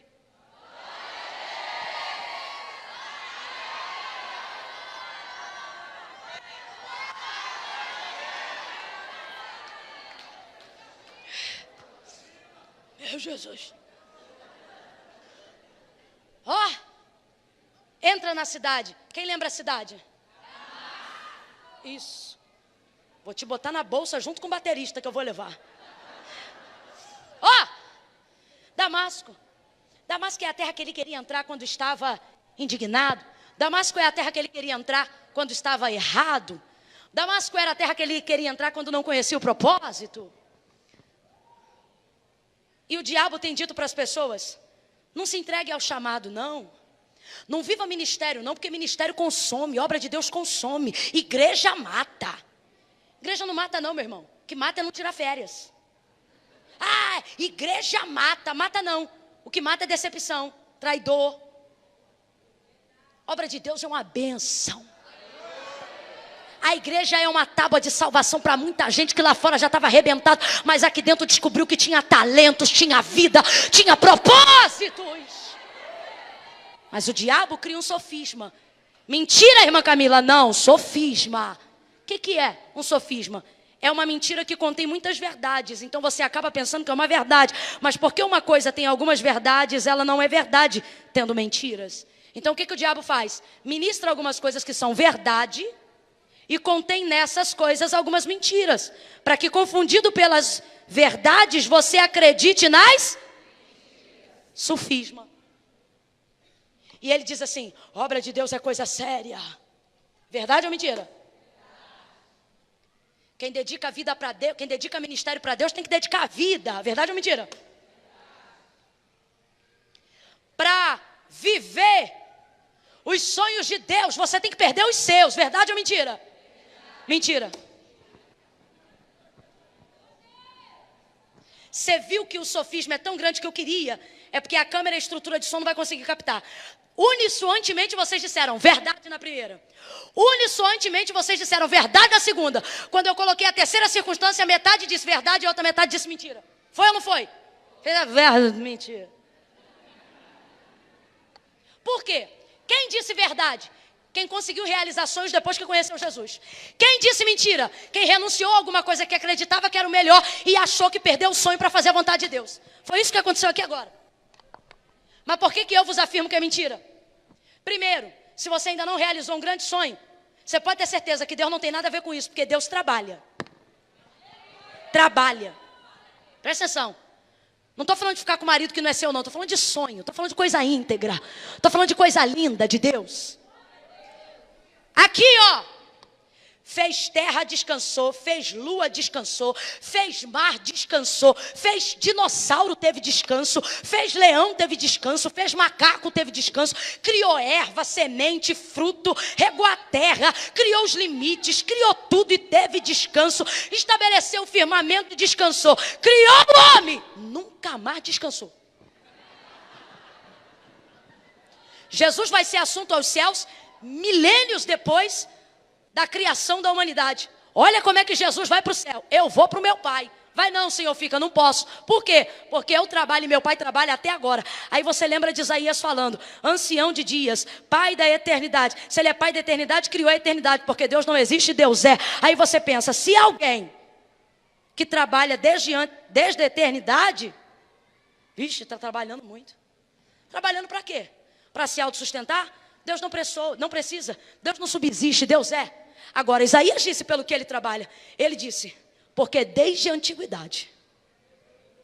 Por que não diz desde a eternidade? Porque não foi mato que fez Deus trabalhar. A terra é mais obediente que a gente. Ele diz, cada erva dê semente segundo a sua espécie. Cada animal germine segundo a sua espécie. Produz erva verde, o campo, o mar. E desde então a terra obedece. Quem é que dá trabalho para Deus? Faz essa cara de rogado. Por que não diz que ele trabalha desde a eternidade? Por que diz que ele trabalha desde a antes? É diferente. Ele está dizendo, trabalha há muito tempo, mas não trabalhei desde sempre. Só comecei a trabalhar depois que criei vocês. Fica constrangido não. Isso é alegria.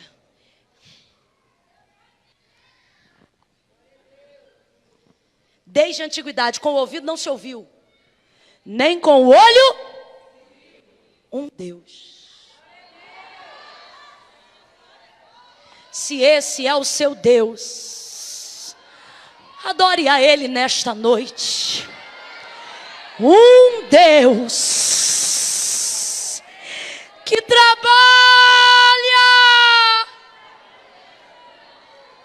Um Deus tão justo que não te pede nada que primeiro não tenha te dado. Um Deus que não tira de você nada que primeiro possa te restituir, nada que antes possa te compensar, nada que antes possa te aumentar. Um Deus que para provar que te ama, não pede você para provar o amor, mas para provar o amor dele, entrega o filho dele por amor de você. Um Deus que trabalha para aqueles que nele esperam. Outra coisa, Deus trabalha para quem precisa ou para quem espera? Espera.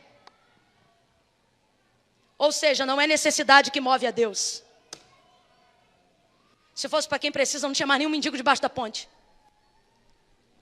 Deus trabalha para quem espera. Irmã Camila, o que você está dizendo? Estou dizendo que Satanás está desconstruindo ministérios. Está desconstruindo projetos incríveis, realizações pessoais maravilhosas, coisas que precedem a eternidade, coisas que não falam do porvir, coisas que Deus quer te dar agora. E Ele está desconstruindo isso, fazendo uso de sofismas, dizendo que Deus não vai realizar, que você vai ter que perder tudo, que Deus não vai te dar nada. Mas não foi o que Ele disse. Ele disse assim, eu sei que pensamentos tenho de vós, diz o Senhor. Sabe o que Ele está dizendo? Você não é para mim o que você acha de você. Ele está dizendo, eu penso de você coisas muito melhores do que você acha de si mesmo. Pensamentos de paz e não de mal, para vos dar o fim que eu quero. É isso que Ele diz, eu vou obrigar vocês a fazer o que eu quero, para vos dar o fim que vocês... Lembra que o querer é dele? E o efetuar também? Por que Ele pode dizer o fim que vocês desejam? Porque no fundo Deus sabe o que você quer. Só que você não sabe como chegar lá. É por isso que você vem fazendo a coisa errada, acreditando que está fazendo a coisa certa. Aí Deus te cerca para te dizer, aqui ó, vem para cá. Ele quer entrar onde? Ou seja, isso é o que a gente quer antes de conhecer a Deus. A gente tem planos antes de conhecer. A gente tem projetos antes de ter uma experiência com Jesus. Primeiro eu vou fazer a faculdade, depois eu viro crente. Primeiro eu vou casar, depois eu viro crente. Depois que eu construir minha casa, eu vou ser uma bênção. Pastor, não conta comigo agora não, porque eu estou numa empresa. Mas quando essa sociedade estiver resolvida, aí eu vou ser o melhor obreiro que você viu. Mas Camila, eu sei que eu tenho um chamado de missionária, mas eu vou primeiro terminar aqui um curso. E depois eu me dedico à obra de Deus. Você está sendo movido por sofismas, porque você acredita que se você dedicar o que Deus está te pedindo, o que Deus está te cercando, você prejudicará o que você pensa ser melhor para você, mas você não sabe que o que Deus tem para você é melhor do que o que você projetou para você. Mas para que não pareça que Ele destruiu o que você sonhou, veja, Ele vai pegar tudo o que Paulo queria, que era entrar em Damasco antes. E quando ele diz assim, levanta, ele não diz levanta e vai embora. Ele diz levanta e entra na cidade. Qual é a cidade? Vem, gente, qual é a cidade? Deus está dizendo, desconstrua os sofismas do diabo na sua mente. Porque ele quer te dizer que no dia que você disser sim ao chamado, você vai perder faculdade. Você vai perder casamento. Você vai perder seus sonhos. Mentira do diabo. O que Deus está dizendo é, você vai chegar onde você quer. E o que é que você não está entendendo? Que você chega onde você quer, mas você chega como Ele quer.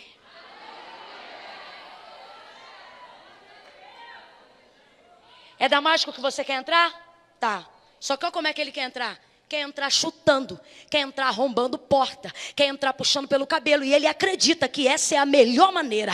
Quer entrar esfregando carta de autorização para torturar cristãos. Você criou um plano e você acha, eu não posso me dedicar a uma experiência com Deus agora, porque essa experiência vai me tirar do plano. Primeiro eu vou fazer o meu plano. Agora veja, deixou ele pegar a carta, deixou ele caminhar quilômetros, para quando chegar na porta dizer, sem mim você não passa. Leva mal não, mas eu vou falar. Tem gente aqui que é muito engraçado. Por que você não veio na ceia? Porque eu estou estudando para o vestibular.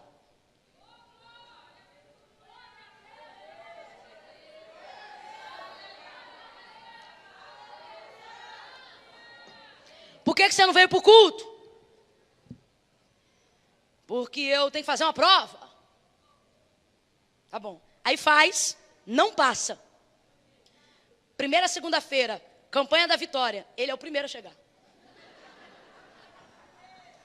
Faltou para passar. Não passou. Aí ora para ver se passa. Mas Camila, o que você está dizendo? Desculpa, mas tem gente aqui que só vai entender se eu falar desse jeito. Você não está entendendo que fazer a vontade de Deus realmente não é fácil. Mas fugir dela vai te dar muito mais trabalho. Então desce logo. Ele te chamou para quê? Para quê ele te chamou? Ele está te dizendo para se render. Vai ficar jogando isso para domingo que vem, sábado que vem. Ai, no culto da virada. Fala para uns 3 aí, desce logo. Não, sussurra para ele não ficar sem graça, diz, desce logo. Deus te trouxe aqui para te dizer, filho, filha, você vai chegar onde você quer. O que você quer ser? Você quer ser político? O que foi que te disseram? Que crente não pode ser deputado? Sufisma. O que foi que te disseram? Você quer ser o quê? Empresário? O que te disseram? Que não dá para ser pastor e empresário? Sofisma!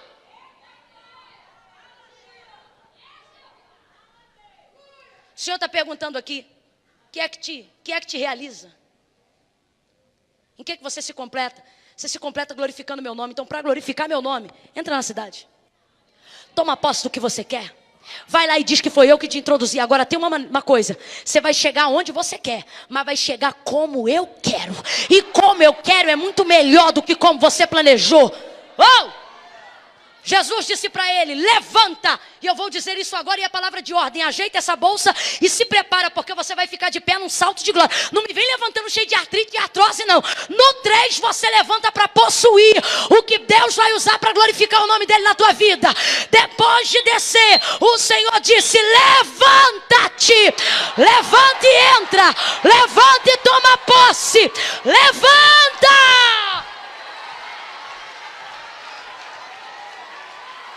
Olha aí para alguém e diga, vai ser como você, vai ser aonde você quer.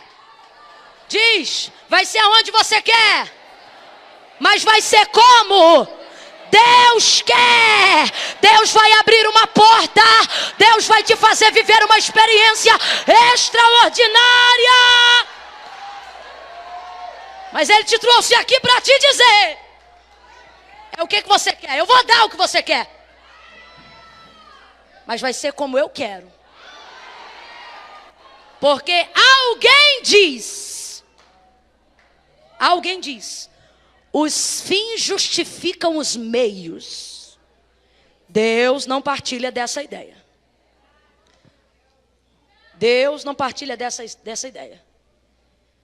Para ver resultado, precisa haver correção no processo. No processo. Deus não vai mexer no que você quer. Deus vai mexer em como você vai tomar posse. Ok? Aí, desculpa, mas eu tenho que pregar toda a verdade. E pregando toda a verdade, preciso dizer a verdade que há uma divergência no texto. Sabe qual é a divergência? Nesse de 9, capítulo 9, vai dizer assim: e os varões que iam com ele, porque tinham pessoas à volta dele. A vida continua independente das nossas experiências individuais. Então, a divergência que vos falo diz o seguinte no capítulo 9. E os varões que iam com ele pararam espantados, ouvindo uma voz, mas não vendo nada.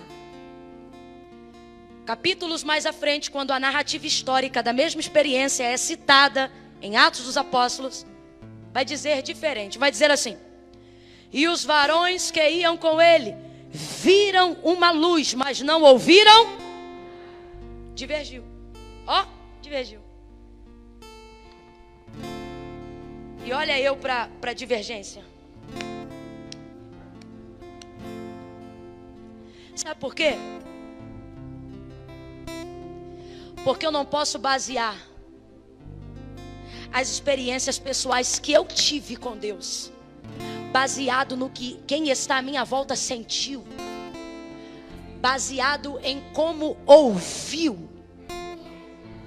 Preste atenção. Capítulo 9 diz: os varões que iam com ele ouviram, mas não. Mais à frente diz: não foi isso. Eles viram, só não ouviram.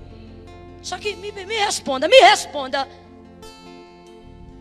Jesus apareceu para os varões ou para Paulo? Paulo viu ou não viu? Ouviu ou não ouviu? Capítulo 9. Capítulos mais à frente, mesma narrativa. O Senhor apareceu para quem? Para os varões ou para Paulo? Varões ou para Paulo? Paulo viu ou não viu? Ouviu ou não ouviu? Capítulo 9. Ele desceu porque reconheceu, sim ou não? Capítulos mais à frente, ele desceu porque reconheceu, sim ou não? O que você está dizendo, irmã Camila? Estou dizendo que o que eu vivo com Deus não é baseado no que quem está à minha volta está sentindo. Que o que eu vivo com Deus não é baseado nas experiências que os outros tiveram. A experiência é sua e Deus te trouxe hoje aqui para dizer: honre a sua experiência. João capítulo 9. Um cego de nascença vai ser curado por Jesus. E como qualquer um que professasse dizer que Jesus era o Cristo deveria ser expulso da sinagoga, depois que o cego de nascença curaram, disseram: não acredito que ele antes havia sido cego. Olha o que eles estão dizendo: eu não acredito na experiência que esse homem teve. Chama os pais dele para a gente saber se ele era cego mesmo. Vem os pais. Esse menino era cego? Sim, senhor, nasceu cego, desde criança ceguinho. E agora como é que se abriram os seus olhos? Aí eu não sei, ele tem idade, pergunta para ele. Chama de novo o que dantes havia sido cego. Me diga aí, como é que tu foi curado? O homem chamado Jesus jogou lama, eu joguei água e vi. O que ele está dizendo? Jesus me? Isso, Jesus me? Aí eles dizem: nós não acreditamos. Dá glória a Deus, porque este que tu dizes que te curou é pecador. Aí o homem vai saindo da sinagoga, olha para trás e diz assim: olha o que o cego diz. Cego não, o que dantes havia sido cego. Ele diz assim: se é pecador ou não, eu não sei. Sabe o que ele está dizendo? Quem fala do que não sabe são vocês. Ele diz assim: uma coisa eu sei. Sabe o que ele está dizendo? Vou falar para vocês a minha experiência. Se é pecador ou não, eu não sei. De uma coisa eu sei: que eu era cego. E agora veja. Agora eu te pergunto: a crença deles no milagre do cego muda o milagre do cego? Como eles definem definem a experiência do cego muda o milagre que Jesus fez na vida dele. Então por que o culto acaba? Quando acaba, você fica perguntando para quem não veio se eles acreditam no que Deus falou contigo na igreja. Por que num culto como esse você espera alguém pegar na tua mão para te trazer no altar? Na hora que a gente pergunta quem quer vir fazer uma aliança com Deus, a experiência é individual e Ele não vai empurrar ninguém. Mas chegou a hora e a noite de você entender que está cercado. E a atitude mais sábia hoje aqui é se render. Aos crentes em Jesus, eu vos digo, rendam-se ao chamado. Porque senão no final de suas vidas vocês terão carro, casa, dinheiro, pouca saúde para desfrutar, estabilidade física e vazio emocional, vazio espiritual. Esse é meu despertamento para vocês. Vivam o chamado. Crentes em Jesus, qual é a sua missão? Faça ela. Mas Camila, não sei qual é. Encontre fazendo. Vai tirar lixo de banheiro, entra na escala. Visite as pessoas. Fale de Jesus no ônibus. Dá teu jeito, se ofereça. Se ofereça para algo que glorifique a Deus, algo que chame a atenção de Deus. Faz uma reunião na praça. Você não precisa de igreja apenas como instituição para ser e para exercer a sua chamada. Aqui é o lugar de reforço, aqui é o lugar que você está ligado ao corpo de Cristo. Estabelece uma reunião na praça. Faz uma célula de devocional em casa, dá teu jeito, se ofereça. Faça alguma coisa que glorifique a Deus e você vai encontrar o propósito da sua vida. Aos que estão aqui nesta noite, que não vieram ontem na hora que eu chamei na frente, que estão afastados do caminho do Senhor, amam ao Senhor, conhecem, mas não estão no centro da sua vontade, porque estavam amarrados por sofisma. Minha palavra, a palavra de Deus em mim, para vocês é: renda-se logo. Você está cercado. Fazer a vontade de Deus não é fácil, mas fugir dela vai fazer o aguilhão te ferir. Vai fazer você chorar sempre pelas mesmas coisas. Quem está no lugar aí, ó, que já é crente em Jesus, bota a mão no coração. Irmã Camila, sou filho da salvação, já fui no altar, já reconheci a Jesus como Senhor, mas hoje a irmã pregou para mim, porque eu tenho deixado algumas coisas do ministério, da chamada de Deus para depois. Eu tenho honrado a Deus de boca e não com obras. E hoje eu estou constrangido, irmã Camila. Oh, a palavra de Deus me constrangeu em amor. Bota a mão no coração. Comece a orar pela sua vida e peça ao Senhor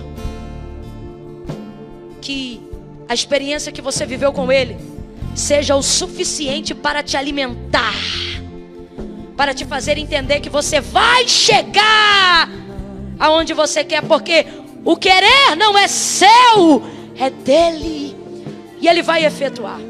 Agora eu vou pedir o meu irmão aqui, que já virou meu chapa, minha irmã aqui, de voz angelical.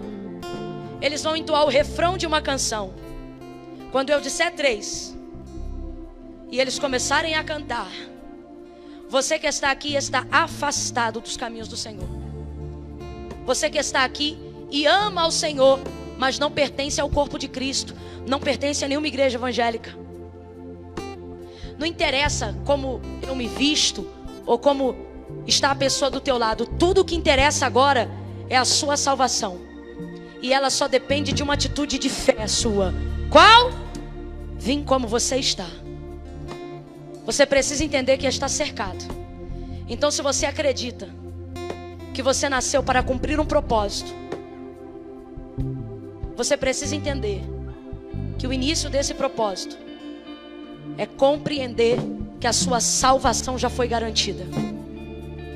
Quando eu disser 3, quem se afastou, quem se diz desviado dos caminhos do Senhor, vai tirar o pé do chão e vai vir para o altar. Mas Camila, já sou crente, congrego na igreja do fulano de tal, mas posso ir aí orar? Não.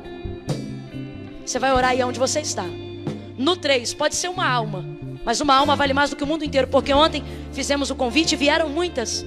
Mas talvez tenha alguém aqui hoje que veio ontem, mas não veio ontem, e o Senhor está te dando uma chance hoje. Gente que no próprio coração pensou: se me chamar amanhã eu vou.